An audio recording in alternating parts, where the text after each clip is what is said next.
Hallo ihr Lieben, willkommen auf meinem Balkon.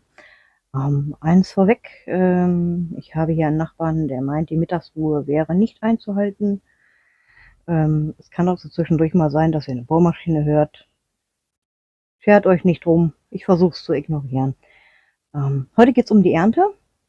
Ich habe mal angefangen, ich habe die Snackpaprika abgeschnitten von beiden Pflanzen. Das ist jetzt nicht viel, aber für so eine kleine Pflanze geht's. Da haben wir 8 Stück diesmal wieder. 4 Stück habe ich schon, die sind schon im Froster. Und genau da kommen die jetzt auch hin. So wie sie sind. Einfach abgeschnitten mit der Kappe dran. Ein klein bisschen grün lasse ich immer dran. Seht ihr, so ein ganz kleines Stückchen vom Stiel. Ist nicht wirklich herausragend, aber das lasse ich immer dran. Dann halten die sich besser. Und die kommen ganz einfach hier in so einen Frostbeutel. 1 Liter Beutel nehme ich da immer. Es muss nicht Toppet sein. Es geht auch Hausmarke. Aber das wisst ihr selber. Da kommen die rein. Den Beutel mache ich nicht zu, den lasse ich einfach so offen und stelle den in den Froster. Ne? So. So wie er ist, offen, stelle ich den in den Froster. Und die sind eh schneller verarbeitet, als sie Frostbrand ansetzen können. Von daher geht das. Wenn ihr da unsicher seid, dann halbiert sie lieber und macht den Beutel auch zu, damit sie vernünftig durchfrieren können. Hier kommen nachher noch die anderen rein und dann geht das zurück in den Frost. So, dann müssen wir ernten, und zwar Minze, und das reichlich. Ich schneide einfach mal ab, was zu viel ist. Ihr seht das ja dann auf dem Brettchen.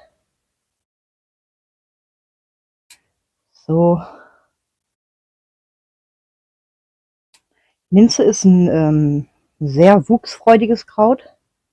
Es wuchert auch sehr gerne, deswegen sagt man, Minze gehört in Einzelhaft. Weil wenn ihr die, jetzt wackelt es, wenn ihr die im Beet habt, die wuchert euch alles zu. Ja, also die nimmt wirklich sämtlichen Platz ein, den sie kriegen kann. Ist einerseits ganz schön, andererseits muss man sich überlegen, ob man das braucht. Man hat ja auch noch andere Pflanzen, die man gerne mit Platz versorgen möchte. Ja. Ja, das ist das 3. oder 4. Mal, dass ich Minze schneide von der Pflanze hier. Ich zeige euch nachher mal, wie schön buschig die mittlerweile ist. Ja. Das ist auch der Grund, also die wird immer buschiger. Und ja, ich sag mal so, es ist einfach, wenn ihr das riechen könntet, das ist einfach herrlich, dieser Minzgeruch.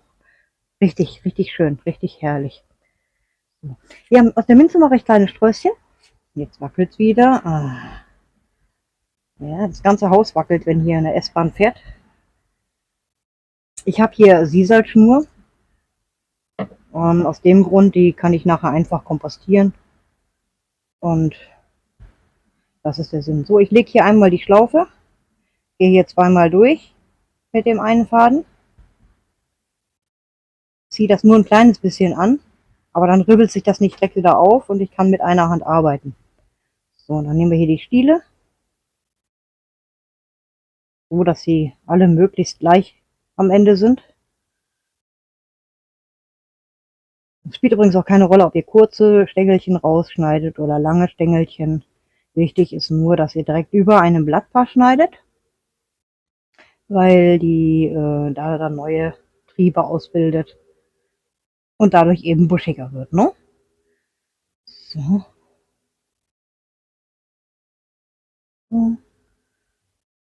So.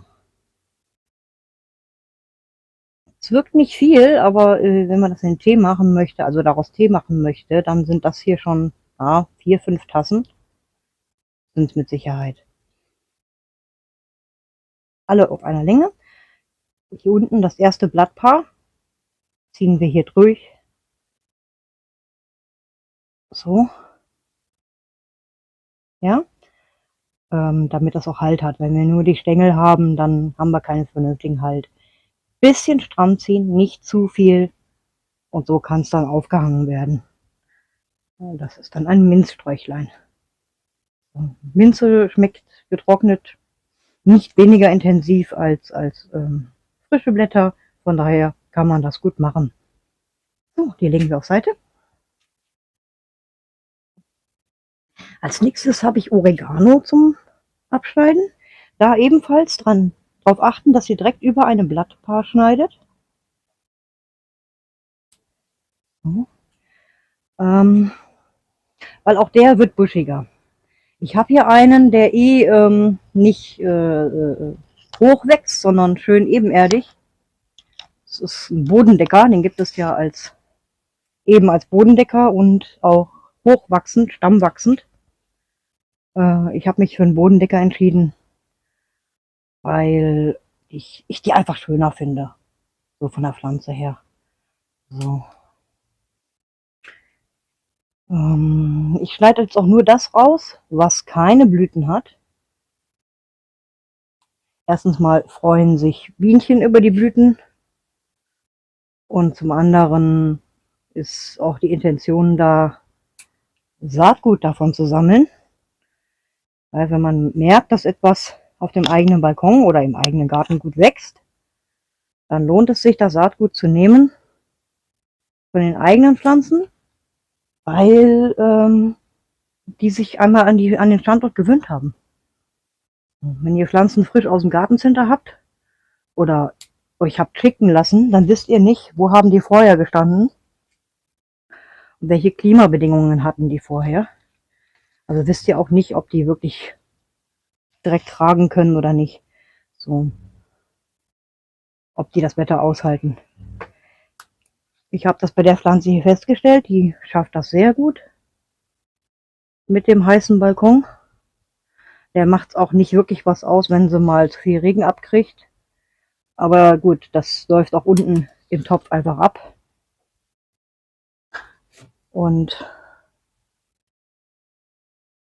von daher ist es auch nicht so wild, wenn sie mal ein bisschen mehr Regen kriegt. So, hier schneide ich auch reichlich raus, weil die ganz schön gewuchert hat. Ich zeige euch nachher, wie sie jetzt aussieht, nach dem Rückschnitt. Kater findet das ganz interessant, der guckt hier unten immer mal hervor. Er hat sich seinen Platz unten unter dem Tisch wieder vereinnahmt. Da ist er auf dem Balkon, aber trotzdem nicht in der prallen Sonne. Ist auch ein bisschen sehr warm. Ich meine, wir haben jetzt hier auf dem Balkon nur klassische 38 Grad.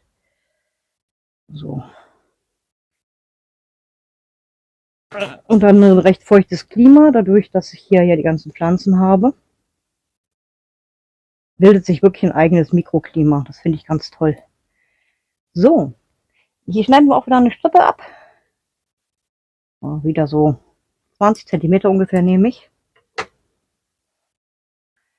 Dann mache ich wieder eine Schlaufe.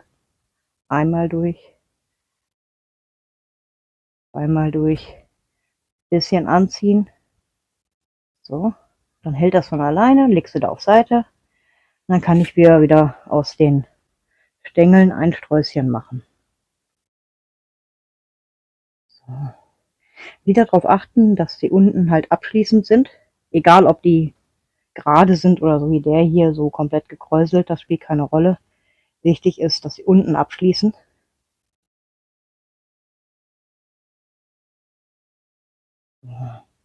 Also, Oregano ist auch so ein Kraut, das unheimlich intensiv ist, selbst dann, wenn es getrocknet ist. Und bei eigenem Kraut weiß man halt einfach mal, man hat da nicht gedüngt, also nicht mit chemischen Düngern, nur mit dem Dünger, den man selber anbaut oder halt mit Biodünger. Und man weiß, dass man sie einfach nicht noch 5 Jahre vorher waschen muss oder so. Das ist dann schon ein Vorteil, wenn man eigenes Kraut hat. Oh, ich glaube, die Schlaufe wird fast ein bisschen klein. Na, ich mache mal 2 Sträußchen draus, das ist besser. Zu dicht ist nicht gut, dann kann das nicht richtig wegtrocknen. Und dann läuft ihr Gefahr, dass ihr in der Mitte eine Stelle habt, die schimmelt. Auch hier leicht zuziehen, dass es nicht mehr raus kann. Wieder ein Sträußchen fertig. Und wie das duftet. Ah, schade, dass es kein Duft-TV gibt. Manchmal wünsche ich mir das. Einfach mal eine richtige Geruchsexplosion hier. Positiv gesehen. Positiv gesehen. So. Wieder die Schlaufe. Einmal durch. Zweimal durch. Bisschen anziehen, auf Seite legen. Und der nächste Strauß. Ihr seht hier auch, hier sind ganz viele kleine Blätter zwischen. Also der ist schon sehr dicht gewachsen auch. Richtig schön. So. Und verhakt sich natürlich auch gerne ineinander. So. Ja, das war besser mit 2 Sträußchen. Und auch weil die so viele Rundungen drin haben und Schnörkel, da ist das besser. Hier auch wieder einmal die Schlaufe drum ziehen. Über die ersten Blätter drüber.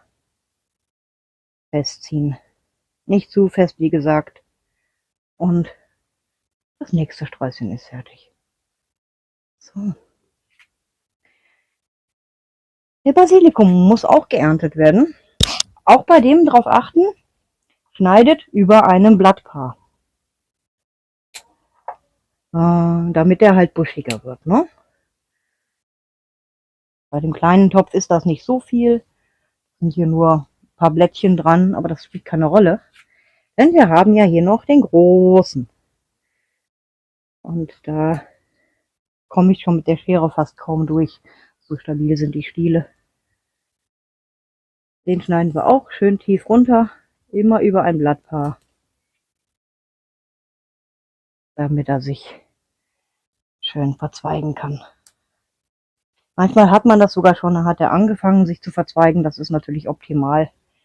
Geht man natürlich da drüber. Macht aber nicht jeder Basilikum. Das ist keine Ahnung, ob das sortenabhängig ist oder witterungsabhängig. Die anderen sind alle noch was kürzer. Die können wir auch lassen. Basilikum lasse ich nicht trocknen, weil er verliert dann sein Aroma. Dann nehme ich auch wieder hier so ein 1 Liter Beutelchen, stecke die Stiele so wie sie sind. Ja, nicht die Blätter abmachen vorher, so wie sie sind. Einfach in den Beutel. Ja. Das reicht für viel Salate oder eben auch für einmal Pesto.